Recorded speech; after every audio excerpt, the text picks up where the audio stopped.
factor everywhere. It's on the walls, the ground, even our clothing is soaked. We need answers, and fast. We'll be sending you the samples within the hour.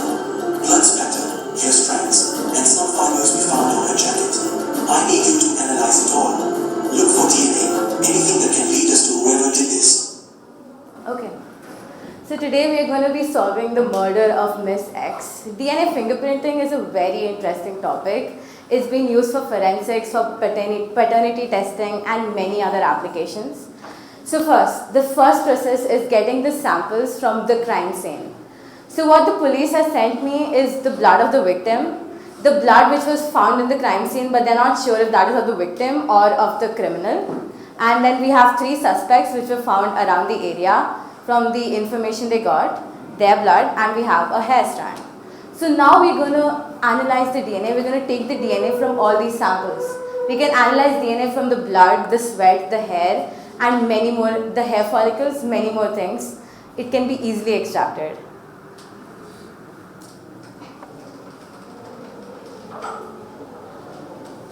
Okay. So now we're going to focus on the basics of DNA first. So we're going to start with saying that 99.9% of the DNA which was found in the Human Genome Project is the same. And only that 0.1% in all of us is different. So what Sir Alex Jeffreys did in the year 1984 was that he had to identify which part of DNA is different in all humans. So he did density gradient centrifugation in which, do we have a marker? So while doing that, he found out that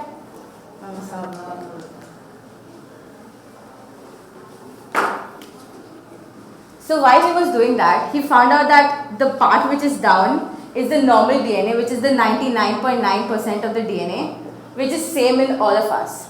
But there's this one part which hovers over the genomic DNA, the normal DNA, that is known as the satellite DNA, which makes all the difference.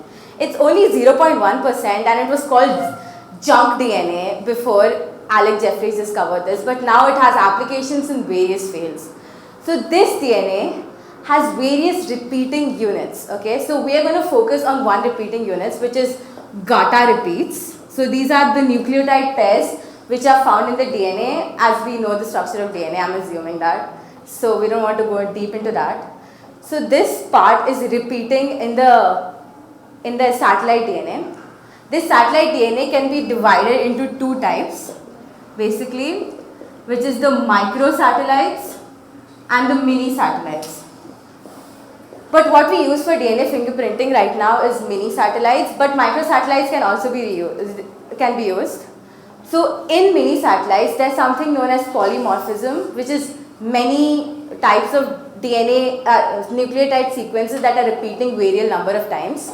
So in microsatellites and mini satellites, the basic difference is that in microsatellites, it is short sequence repeats. So that means if I have GACTC, and in the other strand we have GAGAC. So what will happen? Only this part is the difference. So this is only one nucleotide makes the difference. But what we are focusing on is mini satellites which have VNTR, which is basically variable number of tandem repeats, which is variable number of DNA nucleotide sequence repeats. So if I have GATA, it will repeat like 10 times for me. So it will repeat 9 times for ma'am and basically 100 times for her. So this is where the difference is going to take place, and this is how you identify who did the crime and who is the father. That's the only difference. There's no other difference. There is difference, but it's harder to point out the exact difference. Okay, so we're going to move to the next part. Okay, so we're going to move to the steps of DNA fingerprinting. The first step is DNA extraction. As you know that DNA is found in the nucleus of the cell. So it is bound with proteins which are histones. So you need to remove them from that. We do that using enzymes, which is there in the biotechnology chapter. So I'm not going to go too deep into that because it's not required here. You just need to know that it is extracted from the nucleus. And then after that, we, as the first presenter told about it, we are going to be using something known as restriction endonucleases, which are also known as molecular scissors. They are basically scissors which cut the DNA nucleotide sequence. So we have suppose a sequence called GTT AC, okay, ACG. Okay, so this, what the enzyme which we use is not there in our textbook, but it's known as HINF2. Okay, this is what we use for DNA fingerprinting. It's not there in the textbook, so we need to brief into that. The only thing that's there in the textbook is about hint2, which cuts between G and A. So if over here there is G and A, it will cut between these two. That's it. So it's basically used to cut the chromosome, because we cannot use all the 23 pairs of chromosome, because that will be a tedious task to identify which is same and which is not same. So we use only one strand of chromosome. So after cutting the DNA, after cutting it using restriction enzymes, we are going to separate it. We are going to get very small pieces of it. So we are going to separate those fragments. This is done by a process known as gel electrophoresis. It is there in the biotech chapter also, but I'm going to explain this to you because this is really important. So what we are going to do is we are going to take a glass slab like this, which has an agarose layer, which is also known as the matrix, which is extracted from agar, which is found in seaweed. So we have the matrix over here, and we have some well sort of thing where we put the DNA over here. And this is the negative side, as DNA is negatively charged, which you all should know. And then we pass electricity, which causes the DNA to move towards the positive terminal, because it's negatively charged, opposites attract. So for one part of it is going to be the entire strand of chromosome. So the longest piece is going to be here, and then little bit less longer, and the shortest one is going to go front, because as you know, longer things will take time to move in a matrix. And then rest of them are going to move, and we're going to identify using the first strand. Okay, so from this we'll identify. As you can see over here, this is the 23 base pairs DNA molecule which has come to the end, which is the smaller molecule, so it will come front. And this is the bigger one, so it will stay over there because it won't move that much. Okay. Okay, this is how it looks like after it is done, and after many other processes are done. So I'll show you that. Okay, so sudden blotting technique. As you know that agar gel does not last for long, so we need to put it into something. Oh, sorry. Yeah, we need to change it into something that will last for longer. So this technique, in which it's basically, if I have this, I'll take a nylon or nitrocellulose sheet and I'll place it on top of it. So it will get blotted on top of it. It's basically how we do tracing. It's very easy. Okay. So we can visualize it and it will last for longer. And then it was found by Edward Southern, who is a scientist. Next. So now we have so many fragments of DNA, but we don't know which part of the DNA we have the VNTR, which is the variable number of tandem repeats. We don't know which fragment has it. So what we're going to do is we're going to use the basics of DNA. We're going to take a probe which has the nucleotides which are complementary to the ones that are here. So if I have GATA over here, I'm going to take a probe which has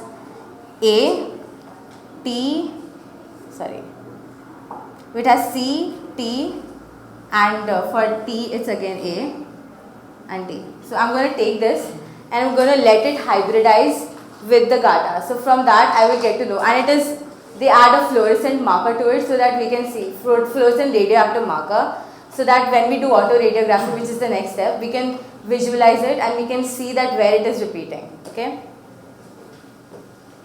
So after doing this, we are basically going to do a brief of what we did. So we collected the evidence, then we got the DNA, we cut it into fragments, and then we did gel electrophoresis by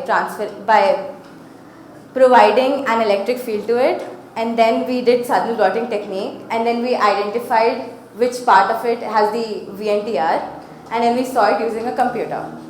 So now we have done everything that is needed to catch the criminal. So now we're going to identify who is the criminal. Okay? So, can anyone tell me who is the criminal? So this is the victim's DNA. This is the one we found from the crime scene. So this is going to be the criminal's DNA. So anyone who can tell me out of the suspects 1, 2, 3 who did the murder? You need to basically match the pairs. No, it's not 2. 3, yes, it's 3. So we have solved the murder. Miss X has now got her justice. Okay. So suspect 3 was later identified and given prison for many years because he did many similar murders similar to Mrs. X's, and as police has a full biodata of so many criminals over there, they identified many murders which were done in a similar pattern and the DNA was same to that. They were finally able to catch the murderer. And I want to say that justice isn't sweet, it will take its own time, but when done with the proper techniques and with a good heart and with science used in the proper way, we all will succeed and give justice to many people. Thank you. So, any questions? Yes? Could you explain polymorphisms please? Okay.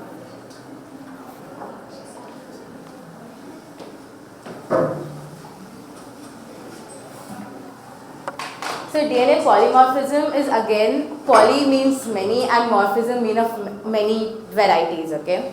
So DNA polymorphism can be divided into 2 types, which is VNTR and single nucleotide polymorphism, which it repeats.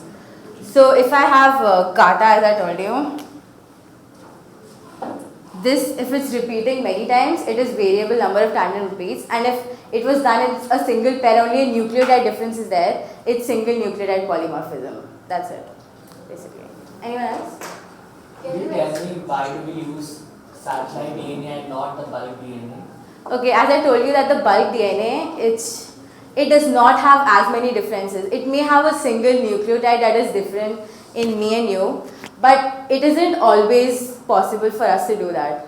So, but in satellite DNA, we have so many differences. The amount of times that GATA repeats can help us identify the difference between you and me. So, in genomic DNA, it does not make sense to use it. It's not practical. That's why I use the satellite DNA. Can you explain the concept of centrifugation with DNA filler printing? Okay. So in centrifugation, what they basically do, it basically separates on the basis of its density. So whichever is heavier will go down and the lighter one will come up. So as I showed you, like this is the genomic DNA which comes down because it's heavier and it's more in number, which makes up 99.9%. And only the satellite DNA is 0.1%. So it has to be lighter. So it will come up. So this is, and then they took a graph of it. The graph looks something like this, and this is the genomic DNA, and this is the junk DNA, which they called it that time. Okay? Anyone else? What is southern blotting? Okay, southern blotting technique, don't get confused by the name southern over there, it's just the scientist's name. Every scientist has their name in something. So southern blotting technique, as the agar-agar gel does not last for long, so we need that plate to last for long so that we can prove it in court and all our thing happens after that. So we take a nylon sheet which is long lasting and we put it on top of it. Of course it's done more harder, it's more harder than what I'm saying right now, but you basically blot it on top of blotting paper. It's done in many art techniques, you just put it on top and it transfers onto dust. So that's it. Anyone else? Okay, thank you.